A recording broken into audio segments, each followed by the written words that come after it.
Kembali lagi di Cerita Cinta Channel. Jangan lupa like, comment, and subscribe ya. Terima kasih. "Apa kau sudah menemukannya?" tanya Michael pada anak buahnya. "Belum, Tuan. Kami hanya menemukan bajunya di pinggir jalan, dan kata pemilik rumah makan di dekat sana, Nona Ava pergi bersama 3 orang laki-laki." Ya Tuhan, bagaimana jika terjadi sesuatu pada Ava? Apakah dia dibuang di jurang setelah mereka memperkosanya? Bella histeris dan terduduk di lantai. "Sayang, tenanglah. Aku sudah melaporkan hal ini juga pada polisi," kata Michael. "Ini semua gara-gara kau, Michael." Bella menangis. "Ya, ini semua salahku. Maafkan aku," kata Michael memeluk istrinya agar tenang. Sudah 2 hari Ava berada di penginapan yang tempatnya sangat terpencil ini. Ava sangat senang berada di sana. Paman Gabriel mengajarinya memasak dan apapun yang tidak pernah dilakukan oleh Ava. "Kau pasti anak kesayangan keluargamu," kata Gabriel. "Iya, aku anak bungsu, Paman, dan sedikit manja." Ava tertawa kecil. "Ah ya, kapan mereka akan datang?" tanya Ava. "Mungkin besok," kata Gabriel. Ava hanya mengangguk lalu mendengar ketukan pintu di depan dan Ava membukanya. "Ava?" Jessica ada di depan pintu dan memeluk Ava. Di belakang Jessica ada David, suaminya. "Kakak, bagaimana kau bisa menemukanku?" tanya Ava. "Ayo pulang, Mami sangat mencemaskanmu," kata Jessica. "Tidak, aku akan tinggal di sini," kata Ava. "Apa maksudmu, Ava?" tanya Jessica. "Dedi mengusirku," kata Ava. "Dedi menyesal melakukan itu. Sekarang, ayo kita pulang." Jessica menarik tangan Ava. "Kakak, tolong, aku ingin mencoba hidup mandiri," kata Ava lagi. "Apa yang akan kau lakukan untuk bertahan hidup, Ava?" tanya Jessica. "Aku bekerja di sini, Kak, menjaga penginapan ini," jawab Ava. Jessica pun mengizinkan Ava tinggal di penginapan itu. Ava menyuruh sang kakak untuk tak memberitahu keberadaannya pada kedua orang tuanya. Cukup mengatakan bahwa dirinya baik-baik saja. Keesokan harinya, Jessica kembali lagi ke sana dan membawakan barang-barang Ava. Dia juga mengisi ATM Ava. Jessica sangat menyayangi Ava karena mereka hanya 2 bersaudara. Jessica juga sudah mengatakan pada kedua orang tuanya bahwa Ava berada dalam pengawasannya dan sedikit membuat mereka tenang. "Paman, aku akan berjalan-jalan di sekitar hutan," ucap Ava pamit pada Gabriel. "Jangan terlalu jauh, Nak. Masih banyak hewan liar di sini," kata Gabriel. "Tidak, aku hanya mengelilingi rumah ini saja," kata Ava. Lalu Ava keluar rumah dan berjalan-jalan di sekitar penginapan. Dia memakai jaket tebalnya yang berwarna pink. Ava berjalan di jalan setapak dengan pepohonan tinggi di sampingnya. Dia menikmati udara sejuk dan cerah siang ini meskipun sedikit dingin. Ava menghentikan langkahnya. Terdengar langkah kaki yang menginjak dedaunan kering. Ava mendengarkannya dengan seksama lalu mengikuti suara itu. Ava berbelok masuk ke dalam hutan dan melihat seekor kancil lari di hadapannya. Ava terlihat tertarik dan mengejar kancil itu. Ini pertama kali dirinya melihat kancil liar di hutan.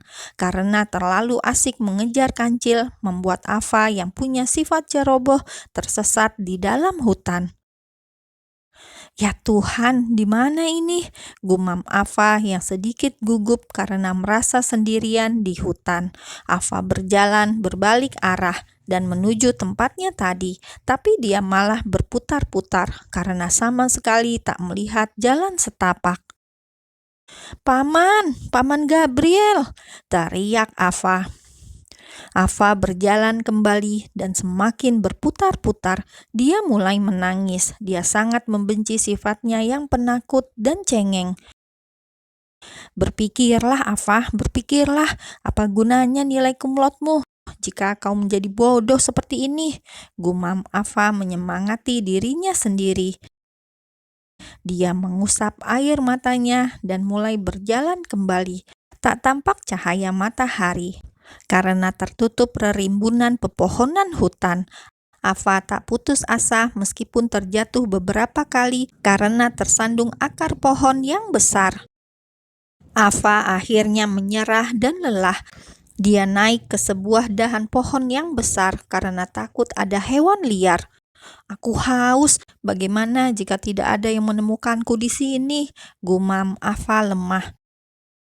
Ava bersandar pada batang pohon besar itu. Dia lalu mendengar suara desisan dan ternyata ada seekor ular di dahan pohon di sebelahnya. Karena kaget, keseimbangannya hilang dan akhirnya membuat Ava jatuh dengan keras ke tanah. Kepalanya terbentur akar pohon dan Ava pingsan. Paman Gabriel sangat khawatir dengan keadaan Ava. Sampai sore, Ava belum terlihat. Gabriel mencarinya di sekitar rumah tapi tetap tak menemukannya. Hari sudah semakin malam. Gabriel membawa senternya dan menyusuri jalan setapak. Paman, apa yang paman lakukan malam-malam begini? Andre dan teman-temannya datang dari kejauhan. Tuan, Anda sudah sampai. Begini, Nona Ava belum kembali sejak siang. Tadi dia bilang hanya berjalan-jalan sekitar rumah, tapi sampai saat ini dia belum kembali. Gabriel tampak sangat khawatir. Paman, masuklah. Kami yang akan mencarinya. Kita taruh tas kita dulu, kata Andre. Kemudian Andre, Raul, dan Adam masuk ke dalam hutan dan mereka berpencar. Mereka membawa kompas agar tidak tersesat dan memberi tanda setiap melewati jalannya.